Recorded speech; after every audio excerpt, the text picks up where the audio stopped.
Meet Bo So. I'm Bo So. I'm a two-time world debate champion, a former coach of the Australian national and Harvard debate teams, and the author of Good Arguments.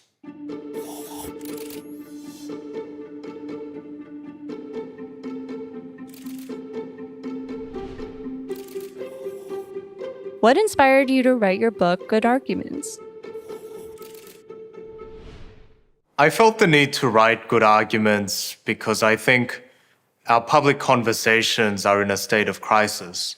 And that is the more visible crisis that we see, where every disagreement out in media or in the public square is a source of division and pain. But it's also the hidden crisis of all the people who are driven away from participating in those conversations at all because they fear that it's going to be pointless or it's going to be painful and it's not going to be worth their time. Good Arguments is not only what democracies have to do, it's what they on their best days aspire to be, which is a conversation between people who disagree, sometimes over irreconcilable things, to find areas of agreement, to spot points where they need to work across their differences to reach a better solution. One of the reasons why our arguments are so divisive and painful and present is that we've allowed the skills of disagreeing well to atrophy. We no longer view argument as a skill and as something to be worked at. Rather, we see it as something we jump into out of instinct or defensiveness. The bad arguments that result, in turn, decrease our confidence in what disagreements can do for us. And when we lack that faith in what arguments can do, we tend to approach them more defensively. We tend to go into it with a more defensive posture. And as a result, the lack of faith and lack of confidence tends to be self-reinforcing. And the resulting cascade means that the quality of the conversation further degrades. What are some effective debate models from history? The tradition of good argument that I'm trying to advocate for is very much rooted in history. It goes back all the way to antiquity, where in ancient Greece, the ability to make your point persuasively, to engage other citizens in discussion and debate, was seen as a kind of a requirement of citizenship, that it's what it meant for us to govern ourselves. And that developed through tea houses and pubs and coffee houses in London, where while the debates of Parliament were going on, citizens would gather and have the same debates between themselves and to kind of play out as though they were parliamentarians, as though they were governing themselves. And that tradition kind of carries forth in the United States with a lot of the founding fathers starting debate clubs in colleges, viewing part of their role as leaders and as founders of a new country as instilling in the nation that spirit of debate, right?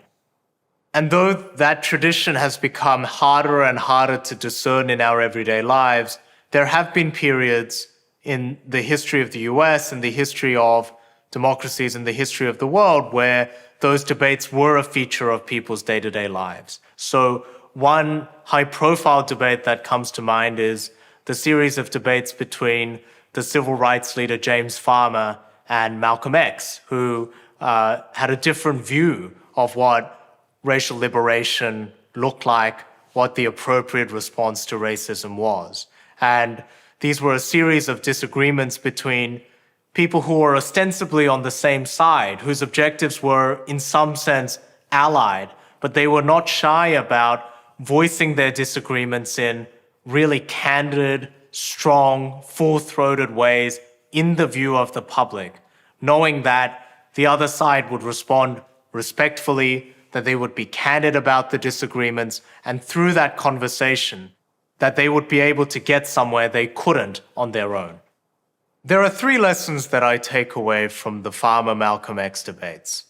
The first is the importance of training. Farmer came up under one of the great debate coaches who ever lived, Melvin Tolson, who was memorialized actually by Denzel Washington in that movie, The Great Debaters. And Malcolm X, too, found his voice through a debate program in prison that allowed inmates to debate against local colleges and local schools and to find an outlet for the kind of thinking that they had done through engagement with texts and with each other. So the first is, in order for us to be able to host the kinds of public debates again that enlarges our understanding of what's possible, we have to start training.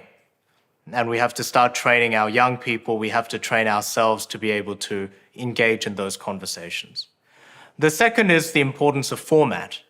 So in the debates between these two men, and some of them were in colleges, some of them were on television, some of them were in radio, it's striking how long they were given to make their points. It wasn't 1 to 2 minutes, then interruptions. Often, they would be given quite a long stretch of time to present their arguments with the knowledge that once they had spoken, the other person would speak and they would get another turn.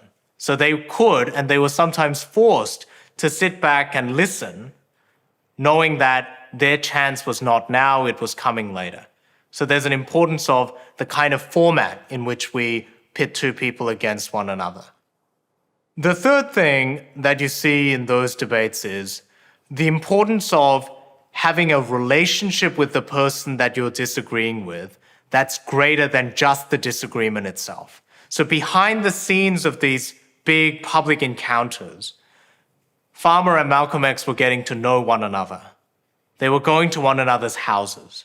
And so by being in a relationship with the other person that's more than just the differences, by introducing the family to one another, by seeing the other areas of life, by doing other things together, you can often enlarge the possibility of what you do within the debate. You can be more candid there. You can be full-throated. You can come at the other person honestly, but you know there's a relationship that you can fall back on. What is it about competitive debate that resonates with you most? So I started debating because I moved in the 3rd grade from South Korea to Australia without really speaking English.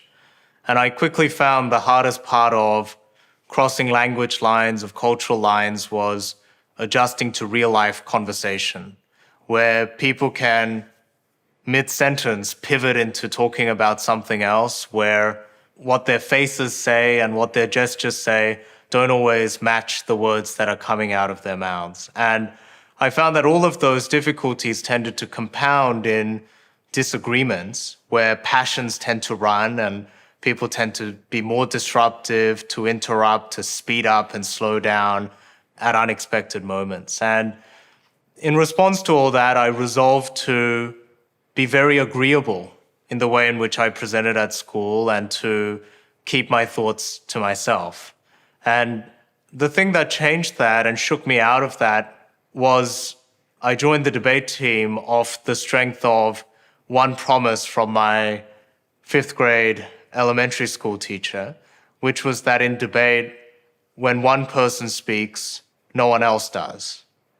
And to someone who had been used to being interrupted and spun out of conversation, that sounded to me like a kind of salvation. One of the things that I learned as a person really on the margins, who didn't really speak the language, was visibly out of place on the playground and in the classroom, was I learned to listen. I learned to read a room. I learned to take the temperature of a place before I ever raised my voice. And I learned to do that not to get hurt, first of all, but also because it was the only way in which I would ever be heard. And it so happens that many of the most successful debaters tend to come from these slightly marginal backgrounds, to have the perspective of someone on the periphery. And I think the reason for that is because though it's easier to focus on the person at the front of the room delivering a debate speech, much of the action of debate and much of the strategy of getting ahead in debate involves listening really intently, not only to what one's opponent is saying, but also to listen from the perspective of an audience so that you might be able to anticipate what they might need to hear next.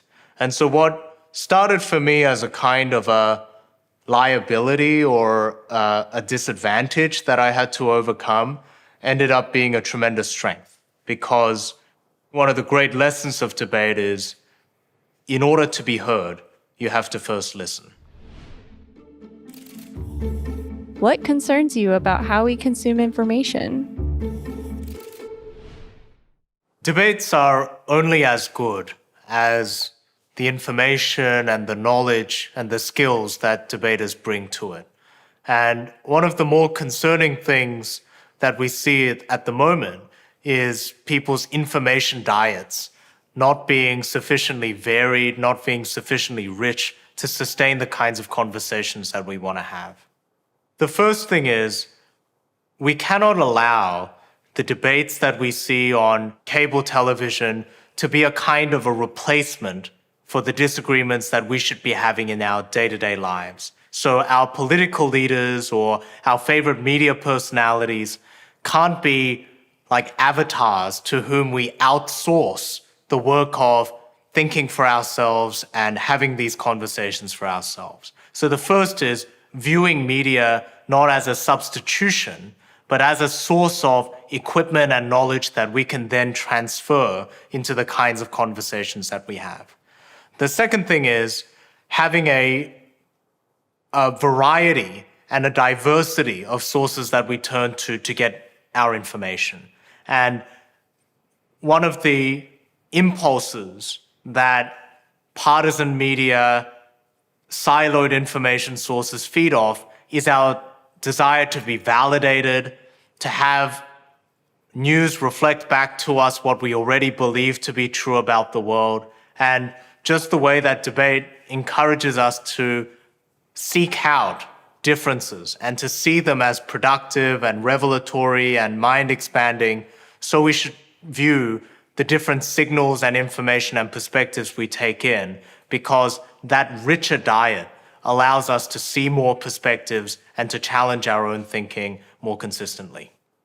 For me, my love of debate and desire to see things from different perspectives, to if not always agree, then at least to understand the perspective from which others are coming from, is inextricably tied to a life that I've led of always moving countries.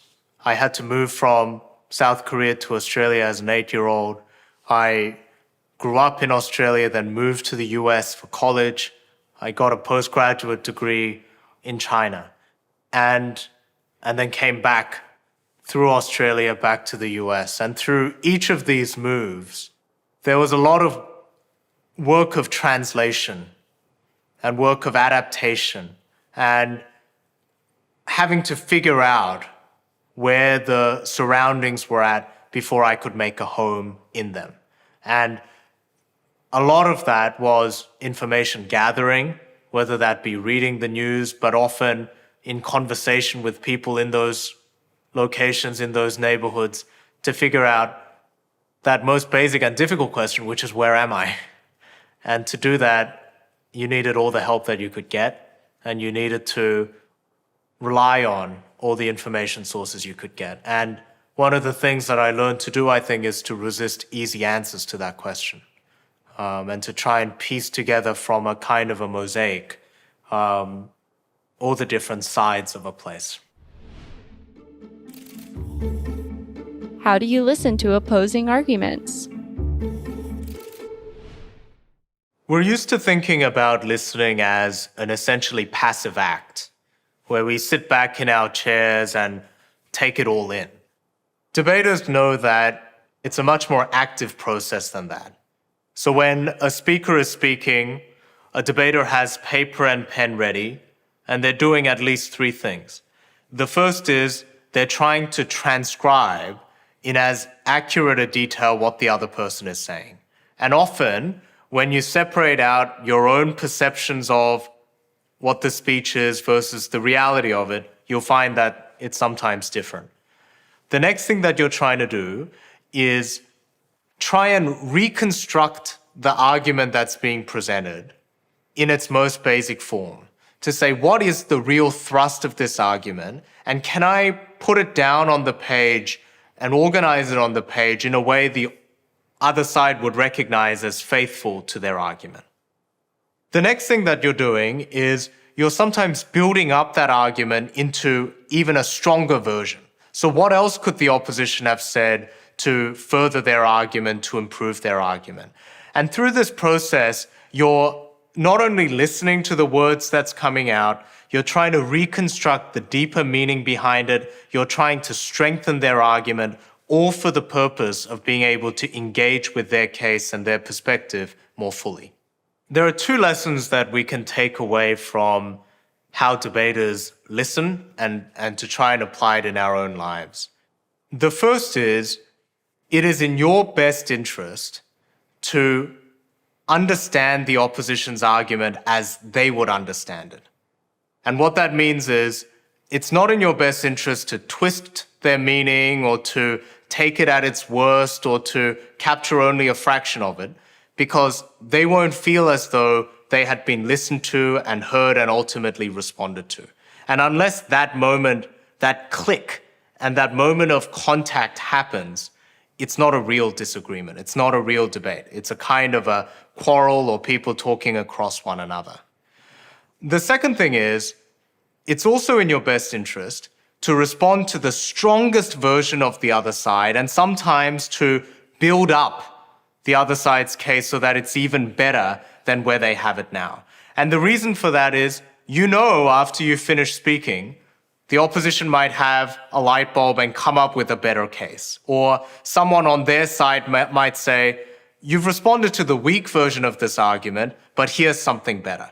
So the further you can take it and the stronger the version of the other side you can respond to, the further ahead you pull, the more you challenge the other side to go even further, and the better the conversation becomes. What is the RISA framework you use when in a disagreement with someone? Arguments are easy to start and hard to end because difference is the natural state of things. There are any number of differences between two people, and when one of those issues comes to the fore, you can have a disagreement. But unless you're selective about the kinds of arguments that you pick, and unless you're careful to say, we're having this disagreement at this moment and not all the other disagreements we could be having, all of the differences between two people can start flooding in, and the argument becomes this unruly mass of conflict between two people where any of the potential sources of conflict can come to the fore, and you're not making progress on any given one. As a competitive debater, you become a bit enthusiastic about disagreeing, and you tend to want to take on any claim that you might disagree with and try to provide the best argument against it. And one of the frameworks that I developed in order to be a little bit more judicious, to pick my fights more wisely, is called the RISA framework. And that is, before launching into a disagreement or challenging a claim, to ask four things. First, whether the disagreement is in fact real, as opposed to an imagined slight or a misunderstanding. The second is to ask whether it's important enough to you to justify the disagreement. The third is to ask whether the question or the topic of disagreement is specific enough in order for you to make some progress. And the fourth is to ask whether you and the other person engaged in the disagreement are aligned in your objectives for wanting to partake in that conversation. And by checking off on these four lists, you can't guarantee that a conversation is going to go well, but you may be able to give it the best possible chance of doing so. One of the limitations of the RISA framework that I worry about is that it is increasingly difficult to find the right kind of alignment in people's interests for wanting to engage in a disagreement. So if you have two sides that simply want to hurt one another's feelings by having an argument, that's some kind of alignment, but not the right kind that leads to productive conversations. And the place where the RISA framework can go wrong is in a world where everybody wants to engage in disagreements for bad reasons. And to combat that, I think we need to restore confidence and faith in what disagreements can be and to highlight its potential as a source for good as well as a source for ill. So one place where you might be able to apply the RISA framework is an event that is a source of dread for a lot of people, which is getting together with extended family for Thanksgiving or Christmas or Easter, and knowing that some of the personal or political disagreements are going to bubble up to the surface. The RISA framework provides two sources of help in that situation. The first is that every disagreement should start with a little bit of agreement. And that is often naming exactly what it is that you disagree about so that it doesn't bubble up into an unruly conflict about all the different slights and disagreements and all the different areas in which you don't see eye to eye. So the first step is to name the disagreement in front of you. And you need to do that before you can even start to apply the RISA framework. The second thing is, it may be that two people don't start with the same objectives in mind when they enter the conversation. But one of the things that you might be able to do is to check, well, why do you want to engage in this disagreement? And can we come to an agreement about what it is that we're hoping to get out of this conversation? So forcing the slightly quarrelsome family member who just wants to be a contrarian or to cause trouble to say, are you really in this hoping to persuade me to change my mind? Or are you really in this to hear my perspective or a different take on these positions that you hold? That bit of negotiation of why it is that we're in the conversation in the first instance, and that level of alignment can often allow our conversations to go better than if we just jump into the disagreements without much forethought. How do you choose which details in an argument to respond to? If intelligence is the ability to respond to any argument, wisdom lies in knowing which arguments to respond to and which parts of an argument to respond to. And debaters usually ask two questions. The first is a given point within the opposition's argument or case, is it necessary to challenge in order for us to resolve the overall dispute? And if it's not, is us challenging it or disagreeing with it going to help us make progress on the overall dispute? So by asking whether a point that the other side is making, no matter how offensive or wrong-seeming it may be, by asking whether it's first necessary to challenge, or even if it's not, whether challenging it would help us make progress on the argument, you can be a little bit more judicious in how you disagree and prevent our arguments from becoming this unruly, all-encompassing dispute. The importance of beginning a dispute with the RISA framework is that it allows us to almost make a contract with the other side, to say, this is what we're disagreeing about, and these are the reasons why we're engaging in that dispute. And one of the things that you can do with someone who tries to break those rules, to expand the debate into something it wasn't about, to change the topic, to introduce new reasons for wanting to engage in the dispute, is just to remind ourselves of the agreement that we made, of the kind of disagreement that we want to have and what we want to disagree about, and to bring the conversation back to those parameters. What are side-switching exercises? So much of debate is an exercise in certainty. It's about spending sometimes weeks researching your side of the case, coming up with the best possible arguments that you can, coming up with the best lines that you can to sell the truth of your side to the listener. But in the last moments before a debater goes on stage, they know to take a breath, to take out a new sheet of paper, and to put themselves in their opponent's shoes and write the four best arguments for the opposing side. They know also to look over their case again, this time through the eyes of someone who fervently disagrees with them, and to identify all of the flaws and the mistakes and the criticisms that could be leveled against them. Debaters also know to imagine a world in which they lost the debate and to come up with the reasons why they did. And those exercises, which are called the side switch exercises, puts a pause on that feeling of certainty. It makes us feel for a moment the subjective reasonableness of other people's beliefs. It gives us that moment where we get back on our toes and think maybe we missed something. It makes us imagine a world in which we're wrong, or at least we're judged to be wrong. And all of that isn't humility, isn't empathy in and of itself, but it creates a wriggle room through which something like humility or empathy might arise. I find empathy hard to practice in my day-to-day life because I often feel as though I don't know what it is.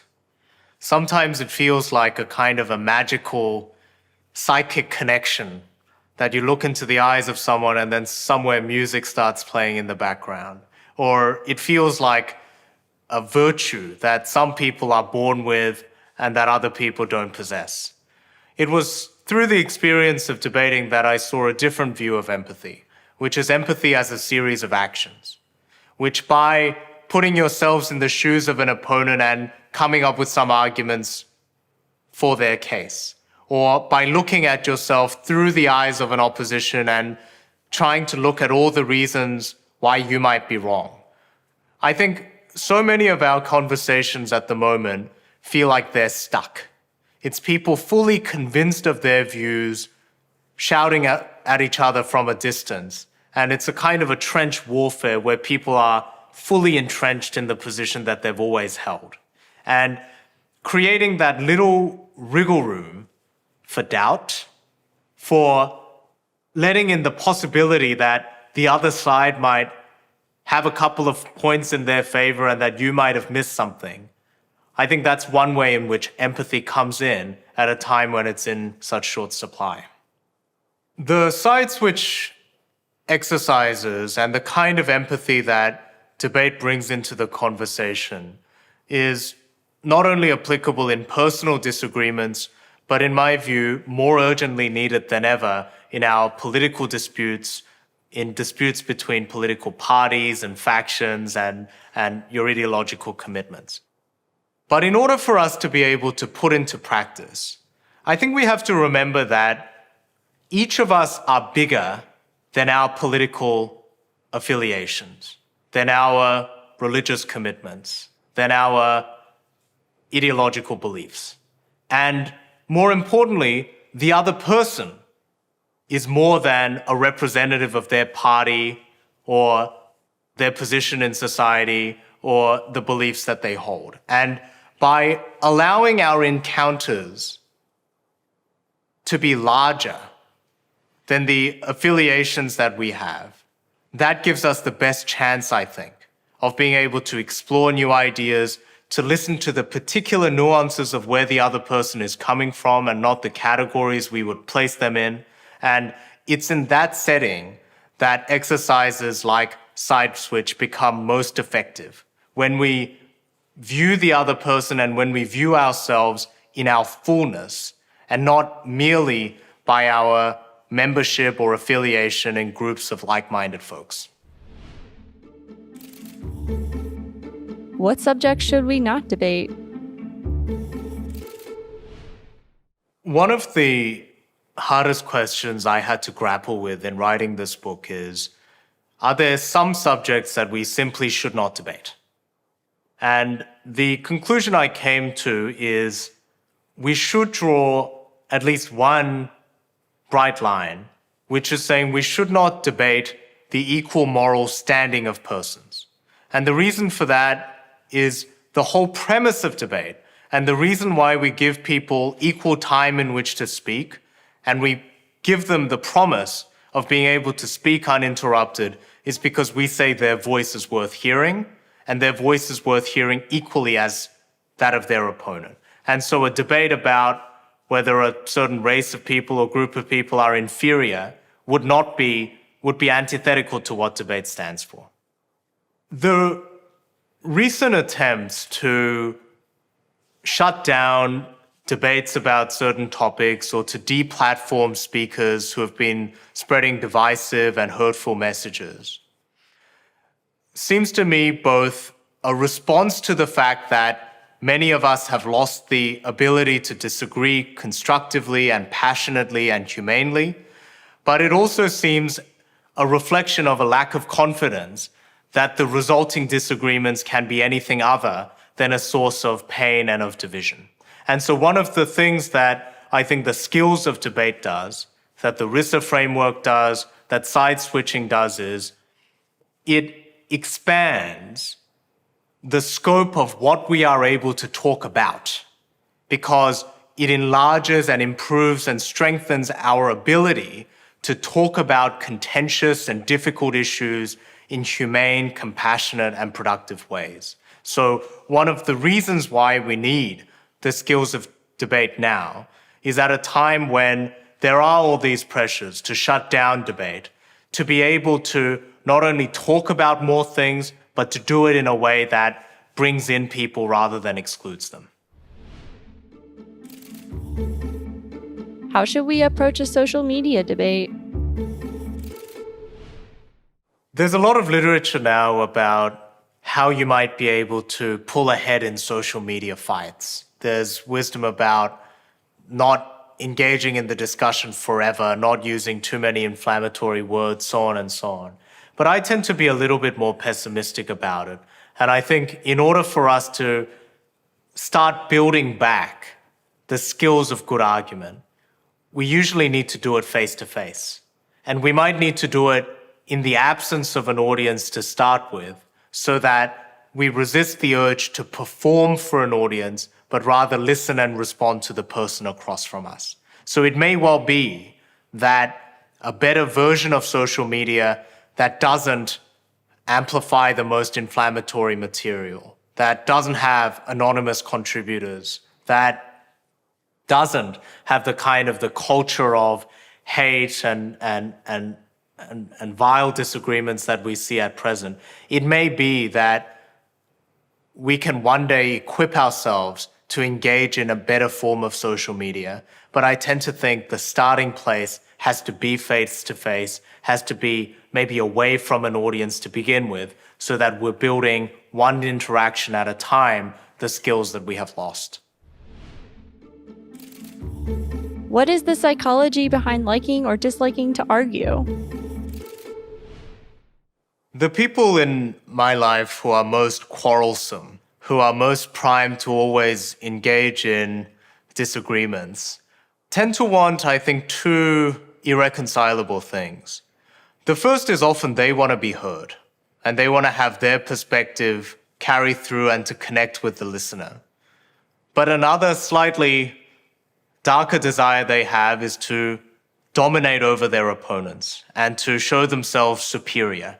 And the two are in conflict because the point of one is to make a connection with the other side and to have your message carry through, whereas the other is to almost leapfrog over the listener and to show yourself to be better than them.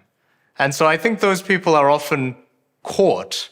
And one of the reasons why the people who are most quarrelsome, who put themselves out as best at debate, need to continue engaging with it, is because they don't quite find what they're looking for. And I think what they're looking for is connection. I've had to think a lot about conflict aversion because I myself am a pretty conflict-averse person. I used to be one, and I still feel the instinct of that despite all my years in debate. And this is something I've changed my mind about. I used to think that conflict aversion was a lack of confidence in one's own abilities, a kind of a defensiveness to shield oneself from hurt, to protect oneself from revealing too much or becoming too vulnerable to the other side. And I think that is one element.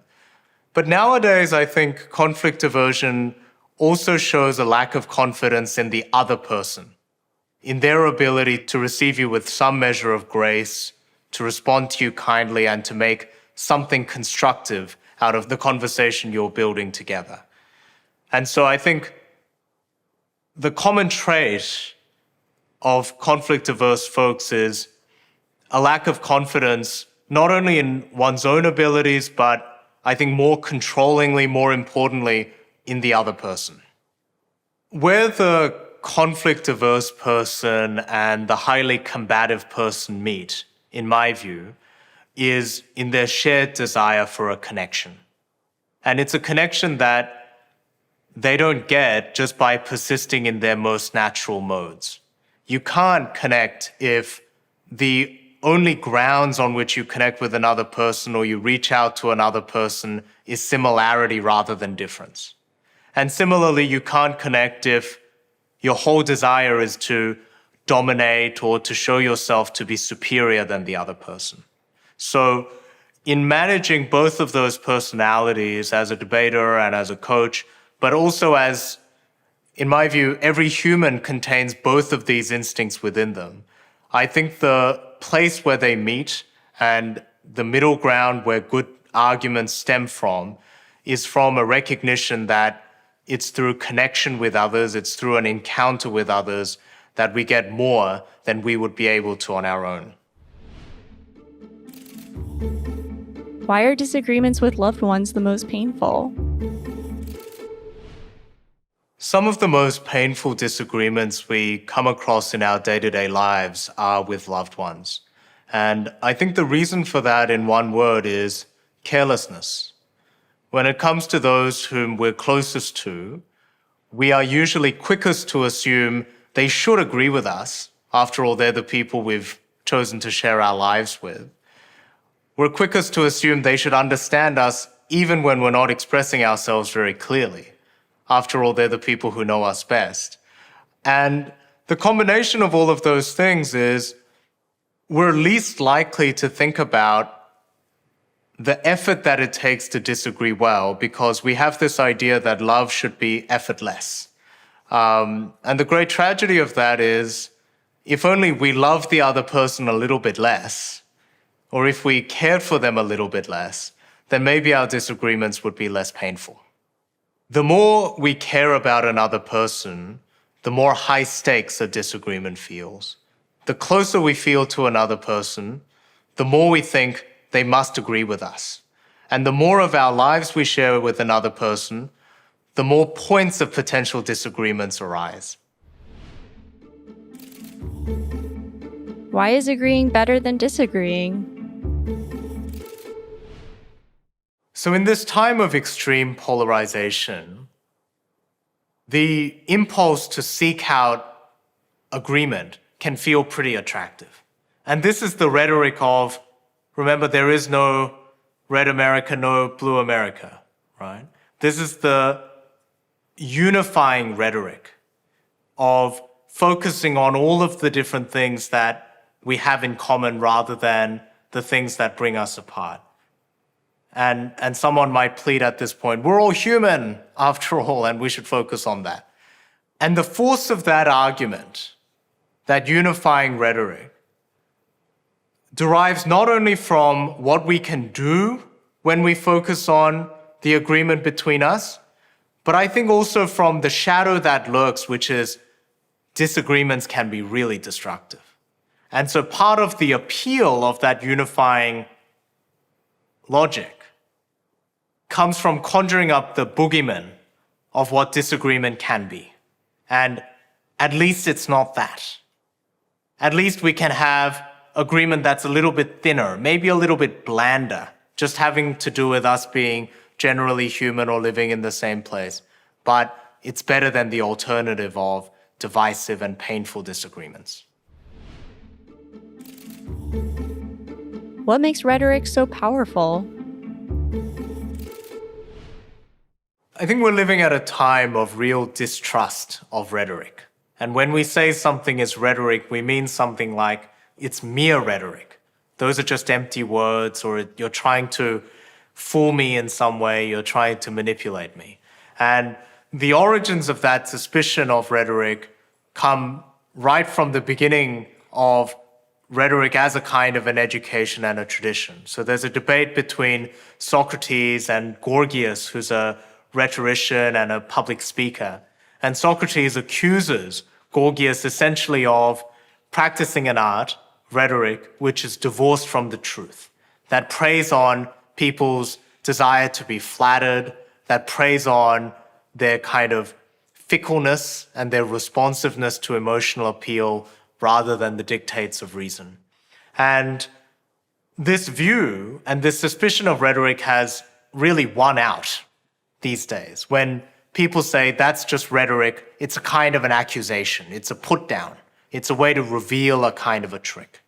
And in the book, I take the opposite view, that it's precisely because of our frailties, our capacity to be lazy, our capacity to be apathetic, that we need things that tug at our heartstrings and forces us to take some action.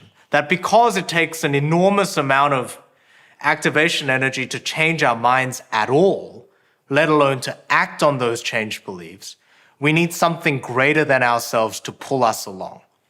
Now, that comes with a recognition that we're playing with mercurial elements, right? With emotion, with passion, with fellow feeling, with identifying with the speaker. But as with so many things in debate, a conversation that doesn't have these elements that make us human is also a conversation diminished. It's a conversation that is not lifelike and that lacks some of the vastness, some of the richness that a real human conversation can provide. And to do that, I think you need rhetoric. Whenever we teach a population a great and powerful new skill that can be used for good or for evil, we need to give them the tools to manage that new power. And that's true of whether it's nuclear physics, or whether it's a martial art, or whether it's working in weapons development. You need to give people both the ability to harness the power for good and to prevent it from being used for bad.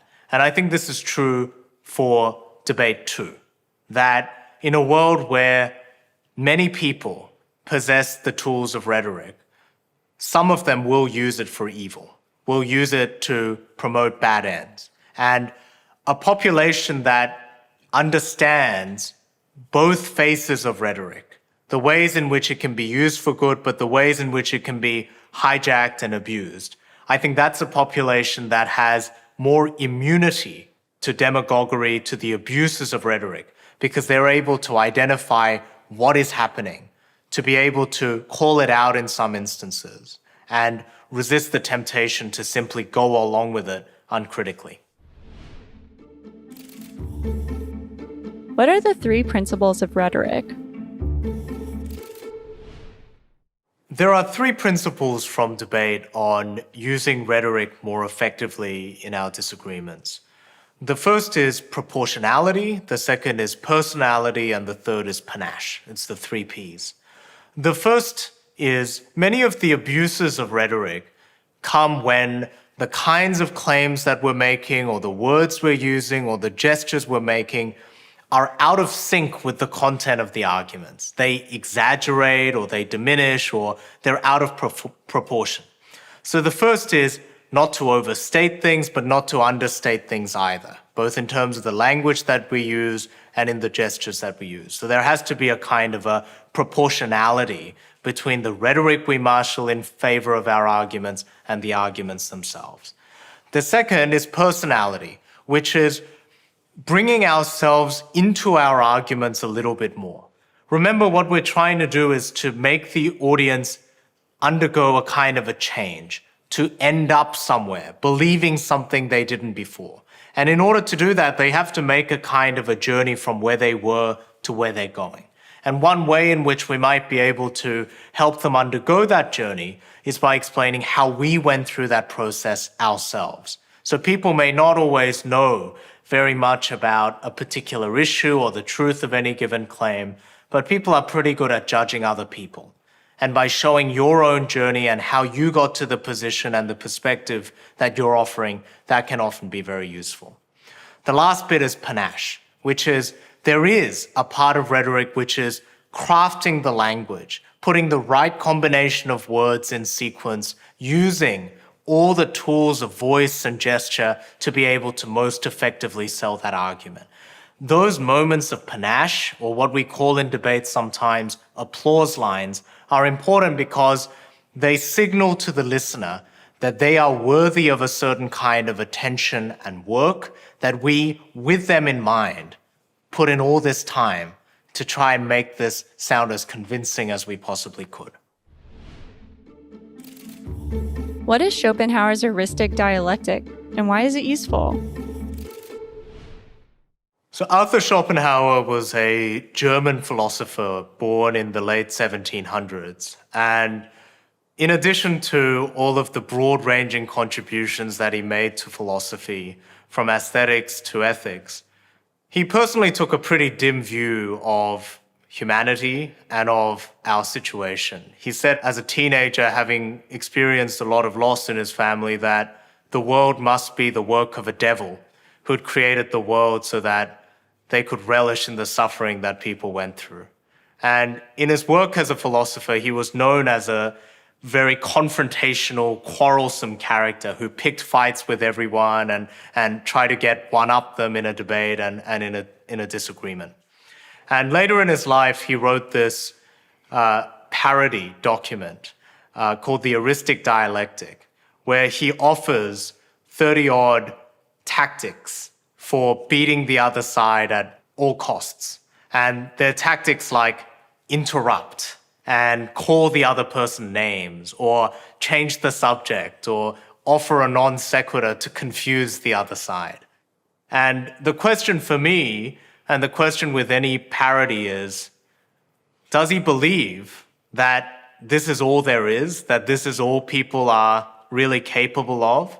Or is it a kind of a political document inspired to help us do better, to see our situation for what it is, the comic, slightly tragic mess that our disagreements can be, and to aspire to do something better?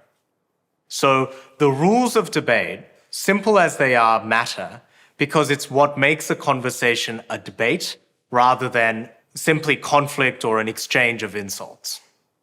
When we explode the rules of debate, we change what is valued and rewarded in a conversation. So in a free-for-all of the kind that Schopenhauer prepares us for, the things that are rewarded are leaving the other side speechless, or putting forward a dominant performance that gets the other side to trip up, or gets the audience to jeer and boo the opposition so that we're not able to hear them at all. So the rules of debate are important because in order for us to reward reasoning, thinking, responding, listening, all of the things that we value and should value in conversation, we need to first set up a structure that rewards that. The one glimmer that we see in this parody document by Schopenhauer is his notion that by understanding the tactics that bullies use, by being able to counter them, by being able to defend ourselves against them, and in some ways turn some of those tactics against them, we may be able to deter them from using those tactics in the first instance. So even in this quite dark view of what disagreements can do, there's a sense that by learning a kind of a defense against the dark arts, we may be able to nudge our conversations in a better direction. Why are we susceptible to dark art debaters? One of the reasons why debate is vulnerable to the manipulations of bad faith actors is that it rewards both persuasiveness, but also the perception of persuasiveness. So as an adjudicator or even as a member of the audience, you often don't know that much about the particular issues that are being debated. You may not even know about the people who are presenting the argument. Instead, what you have is all of the body language, all of the tics in their speech, all of the signals that you get of who's ahead and who's behind. And bullies tend to exploit that by appearing as the more dominant side, the more unshakable side, that even when they're behind in an argument, by never looking flustered or never looking as though they're falling behind. And so the bullies tend, in my experience, to be especially attuned to the element of debate that is spectacle in addition to reason. I think the reason why we're susceptible to those kinds of manipulations is because we're imperfect. We like to be flattered. We like to be told things we already believe. We like to feel like we're on the winning side. We like to feel like we have the protection of someone who's stronger. And some of these kinds of baser instincts, some of these kinds of insecurities that we all possess are exactly what bad faith arguers try to target and exploit. What were your thoughts on the 2016 presidential debates?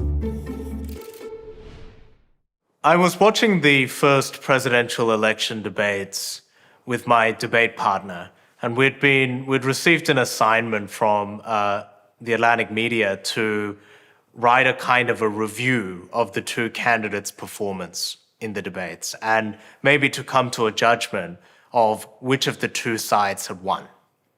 And we were busy taking notes throughout, writing all of the different tactical slip-ups and moves that the two sides were using. But ultimately, we ended up never filing that article because we didn't feel like it had been a debate at all.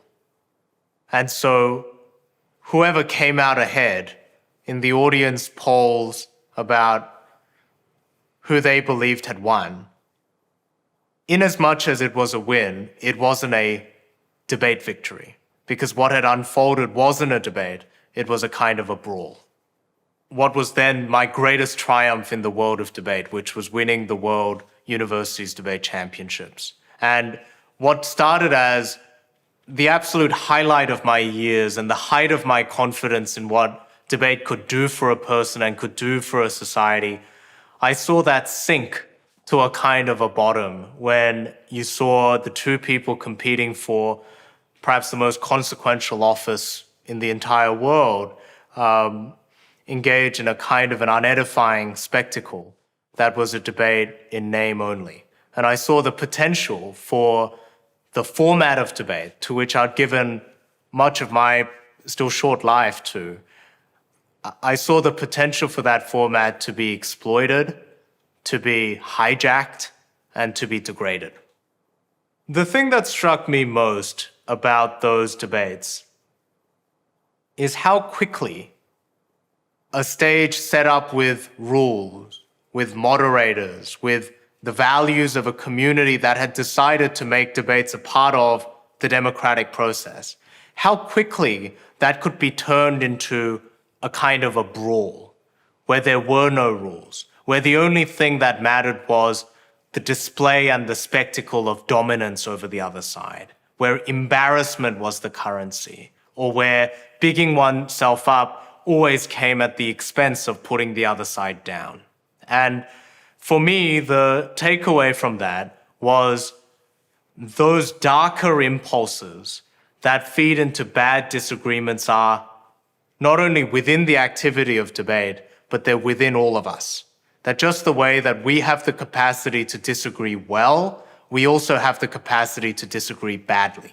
And both those sides and both those impulses have to be managed so that we can nudge our arguments in the direction of the good. What are the 4 debate bullies? Having seen how the debate format can be broken down, can be hijacked by bad faith debaters, I resolved to diagnose and list the common tactics that are used by bad faith arguers so that we might have a hope of recognizing it when we see it in practice and responding. And I came to 4 common kinds of bad arguers that we see in our day-to-day lives, not only in our political lives, but also around the kitchen table in our workplaces. And the 4 common personas I came up with were first, the dodger, second, the twister, third, the wrangler, and fourth, the liar. So the dodger wins by essentially changing the topic. And they usually do this by finding a pivot point. So you might say something like, we need to reduce our reliance on fossil fuels because climate change is getting out of hand. Then they might say, on the topic of climate change, why do you drive a 4-wheel drive? Right? Or why do you have a gas guzzler in your garage? And it is a kind of a response on the same topic, but not to the point that you had raised. And so the way in which the dodger gets ahead is when you take the bait and you start talking about your car and making defenses for yourself. And so the response to the dodger is to stay the course and to keep bringing the discussion back to the original point and highlighting that they are trying to change what the disagreement is about. The second kind of persona is the twister, and the twister's signature move is to misrepresent the point that you're making. So if you say, I'm opposed to increasing taxes, the twister might say, does that mean you have no concern for Social Security? Or are you so selfish that you think there should be no limits on personal property? And so this is a kind of a straw man argument because it's not the argument you're raising, it's the one they're thrusting on you, right? And so to respond to the twister, it's imperative to correct the record and say, no, that's not what I'm saying. Because once you get this kind of misrepresentation, you can often get into a position of arguing for something you don't believe, or at least the conversation splitting and you not being able to connect and talk about the same issue. It can often be difficult to respond to a personality like the twister because you get a sense that something is going wrong here, or clearly they're pulling something on you, but you're not sure what it is. And so one of the reasons why we need to be able to recognize things like straw man and just have the vocabulary to be able to say that's what they're doing is so that we're able to pause and diagnose what has gone wrong in the disagreement. The third kind of bad arguer is called the wrangler. And this is the person for whom nothing is ever good enough. They're very good at coming up with critiques against just about everything that you're saying, but they never offer an alternative of their own. And this is a problem because your solution, or the thing you're arguing for, probably isn't perfect. But so long as it's better than the alternative, which might be just doing whatever we're doing now, it still probably is the preferable solution. And so the appropriate response to the wrangler is to say, well, what do you believe? In other words, to pin them to a position so that they too have to argue in favor of something rather than always saying no. The fourth personality, and someone we see just about everywhere in our public and private discussions these days, is the liar. And one of the things we know about the liar is they usually don't tell one lie, they tell many, so that it becomes overwhelming. And their opponent either doesn't know how to respond to this effluence of stuff coming out from the other side, or they waste all their time trying to respond. So the strategy against a liar is to choose one or two representative lies that you think best exemplifies the approach that the liar is taking in a disagreement. Then debaters do something called plug and replace. The first is to imagine as though the opposition's claim is true, and then to explain all the problems that arise when you make that assumption. So let's imagine if what you're saying is that immigrants cause lots of trouble when they come into a country, then how do you explain the fact that crime rates among that community is actually lower than the rest of the population? Then you replace the lie with a truth and say, it's in fact not true that they are kind of bad actors who cause all these problems, and that explains what we know to be true about the world. And so by plugging in the lie and then replacing it with the truth, you can demonstrate the ways in which the lie falls short and try and explain how that's symptomatic of a broader approach that the liar is taking to the debate. It's entirely impractical to try to respond to every single lie, and so it becomes important to choose one or two of the lies that are most representative and that shows something about how the other side is approaching the disagreement. And by even naming that this is what they're doing, they're trying to overwhelm us with the volume of lies, you start to take away some of the illusion or some of the trick by revealing how it works. How do you defeat a debate bully? So now let's imagine you're up against one of these players who's dominant and blustering and super confident in their abilities. How do you respond? I think the first thing is to stay the course. And so often, people tend to shrink themselves or to change their own behavior in response to the bullies. They often try to imitate them and play their game, which they usually can't because most of us are not built to be bullies and these kinds of blustering showmen. Or they try to speed up, for example, and shrink their contributions into the spaces that the bullies allot us when they're not interrupting us. So the key is to remain calm and not to change our behavior in response to how they're trying to get us to change. The second is to actually pause and say, is it a debate that we're trying to have, or is it something else? Because one of the ways in which bullies get ahead is by changing the nature of the conversation that we're having. And as soon as you start playing the same game, trash talking and calling them names and so on, that becomes the exercise that you're now engaged in. So the second move is to stop and remind people that it's a debate that we're trying to have and not something else. And the last thing is, if you're unable to do that, you should also be able to defer the conversation and say, we're not getting anywhere at the moment. And we're going to stop until we are able to get to a point of agreement again about the kind of conversation that we want to have. And so even at a time when we might feel hopeless, faced with a bully or a bad faith debater, we need to have tools so that we're able to respond, but we also have these three strategies available to us to reset the kind of conversation we want to have.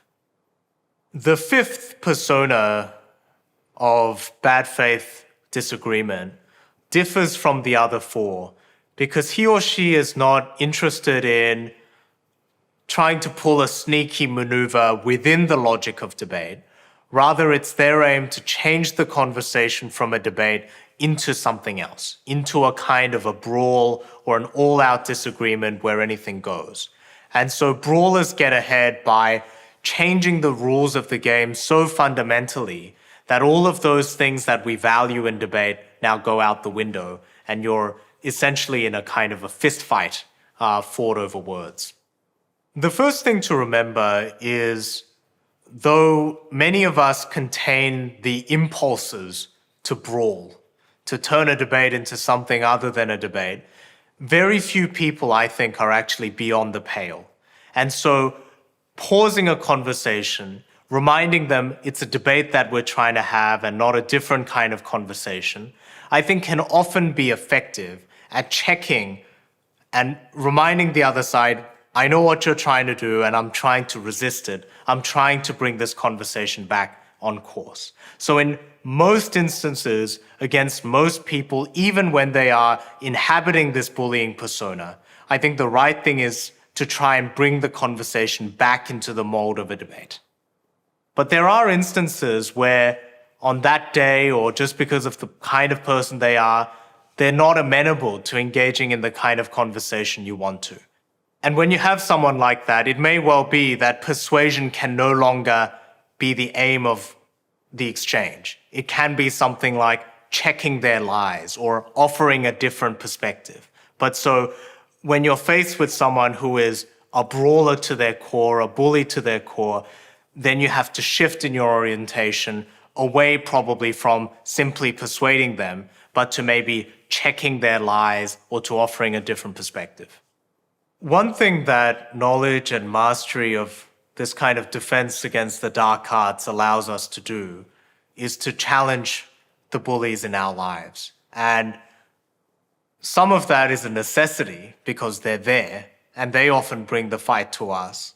But it's also an important thing to engage bad faith actors as early as we can, and in many instances, as often as we can, because the power of bullies increases without challenge. And the ability of their lies to set in and to spread, all of that is increased where there is no competing perspective.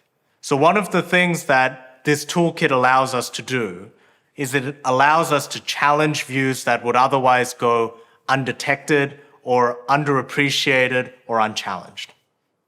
So one place where we saw these three moves of staying the course, of pausing and reminding people it's a debate, and of deferring the round until the circumstances are more hospitable to having a debate, took place during the height of the Cold War, where the then US Vice President Richard Nixon debated the Soviet Premier Nikita Khrushchev at a model US home in Moscow.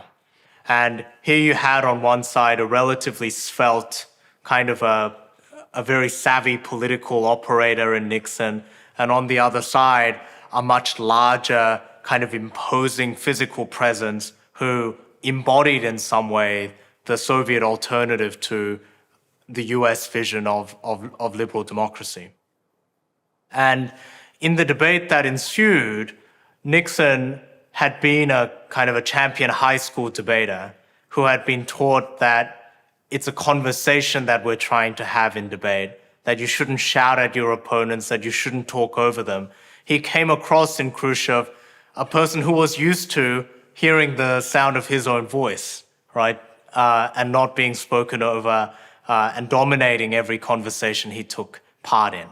And in response, Nixon seemed to pull out some of the strategies that he had learned as a debater.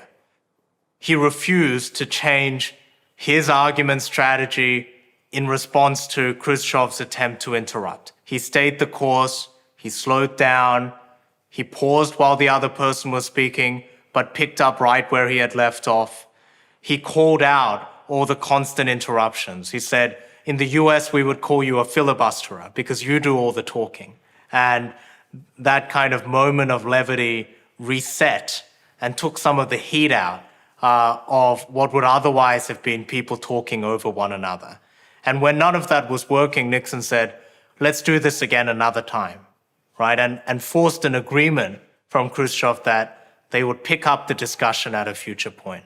And we know Nixon, actually, as someone who had his hopes in electoral politics harmed in part by the televised debates with JFK. And the big story there was that he was the loser. But in this earlier confrontation, where he stood as the voice of an entire country, really, against its main adversary, it seemed that the skills of debate stood him in much better position there. So as a debater, you don't win every round, you don't lose every round, but the skills can come in quite useful. Why are our differences important? So Thomas Hobbes, the English philosopher, took a pretty pessimistic view, not only of disagreements, but the kinds of people we become when we engage in disagreements, which is we become petty, we become defensive, we focus on people's personality, and he believed that these petty disputes can grow into a kind of a conflagration that brings down not only relationships but also nations. And this was a man who lived through periods of war, and so he saw the destructive force that arguments can be.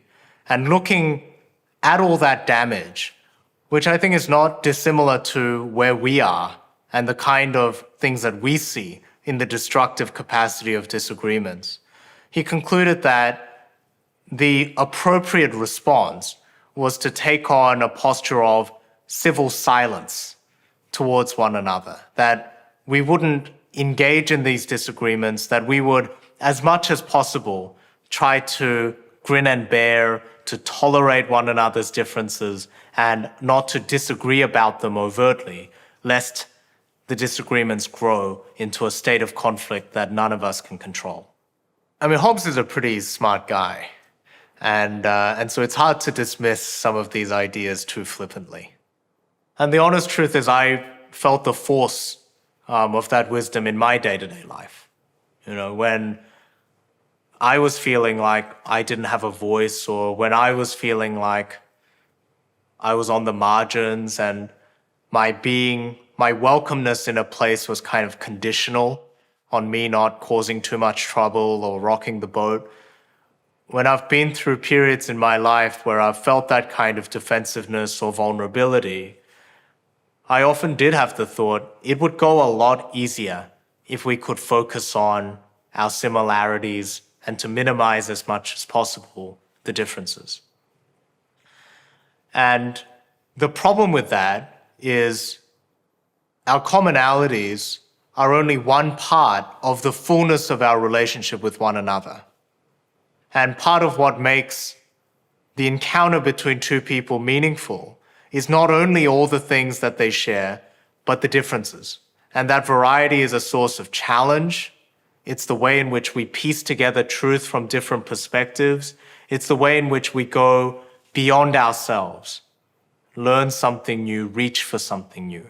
And so a life built just around agreement is an impoverished life because it requires taking away and ignoring so much of the richness of human relationships and the encounters they give rise to. I see debate as one answer to a broader question, which is, how do we disagree better? And though debate is an important answer to the question, it's not the only way in which we can disagree. And in the same way, I see the question of how we disagree better as one answer to the question, what do we do about the fact that each of us are different, but that we must find ways of getting along? Disagreeing about our differences is not the only way in which we coexist and learn to navigate around our differences. We can also negotiate. We can collaborate. We can tolerate. We can let some things pass, but we can also disagree. In the same way, we can disagree by debating, but we can also do it through organizing our side against your side. We can do it by lobbying one another. We can do it by negotiating. And so debate is one set of tools that we can bring to disagreement, just the way disagreement is one approach we can bring to the broader project of living together. To learn even more from the world's biggest thinkers, get Big Think Plus for your business.